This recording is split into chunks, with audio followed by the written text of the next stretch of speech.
Hello mga kaibon, nandito na naman po si Warren Palakpak. So ayan, may share lang po ako about sa clear pied follow. Kasi marami pong nalilito dito kasi may mga nagsasabing yung albino din kasi nasasabihan ng clear pied follow. So i-share ko lang po yung nalalaman ko, kaalaman ko about that.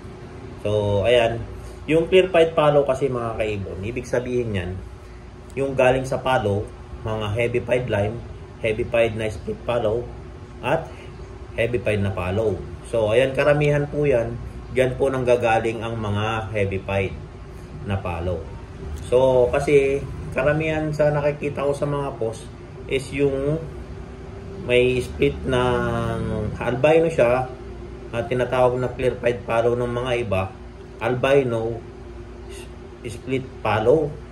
Yung hen po yun. Kadalasan po kasi nasasabi nilang clear pied follow sa mga post is hen po yun ang sinasabi nila. So sex link po kasi, halimbawa pong nanggaling po yung follow sa albino, so sex link po yan. Mas lalo yung cock na follow na galing sa albino po is naging anak niya is clear pied, sinasabi nilang clear pied na follow.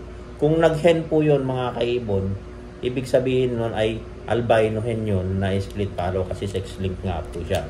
So ang clear pied follow naman po, karamihan po niyan ay cock ang clear pied follow. So ayan mga kaibon, bakit clear pied? Galing sa heavy pied follow or heavy pied lime na split follow or heavy pied na split follow, mga ganyan, galing sa follow pa rin yung clear pied na yan, walang halong albino. So, ayan mga kaibon. Kung pinagbebentahan kayo ng clear pied na hen, magduda na po kayo yan. Ng clear pied na follow na hen, magduda na po kayo yan. So, ang karamihan po talaga sa clear pied follow ay cock. Karamihan po yan. Base sa aking experience yan mga kaibon. Base lang po sa aking experience yan. So, ayan, i-clarify po natin yan. Kasi yung hen, magduda ka na yan pag sinabi nilang clear pied yan.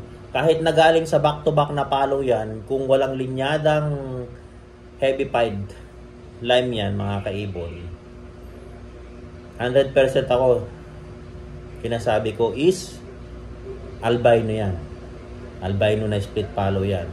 Kahit back-to-back man yung parents yan, kung wala silang halong heavy pied lime, mas lalo kung nagbabae yan, tapos hindi malilinis yung magulang na follow, duda na po kayo niyan mga kaibon, kasi base sa experience ko lang yan. Hindi ko naman nilalahat kasi may ibang mga breeders dyan na kasama natin nakapagpalabas, pero kailangan po rin po kasing i-test breed yun, kahit sabihin yung galing sa back to back follow yun, kasi nga hindi nyo alam yung pinanggalingan niya, yung mga ninuno nila. So ayan, pero pag ako po galing sa akin yung ibon, wala pong halong albino yung mga clear pied ko, kahit na hen yan, wala pong halong albino yan. Kasi inalis ko yan bago ako mag-project niyan mga kaibon ng heavy pied follow. Inalis ko muna lahat ang mga albino.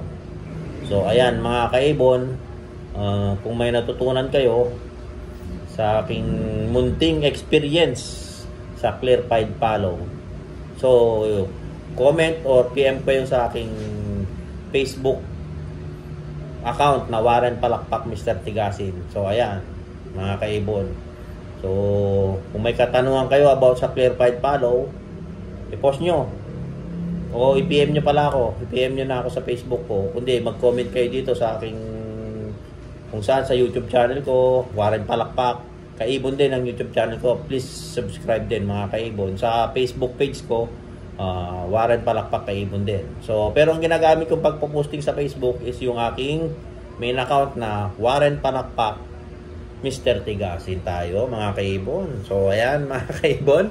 So don't forget na to subscribe my YouTube channel ulit mga kaibon, Warren Palakpak Kaibon.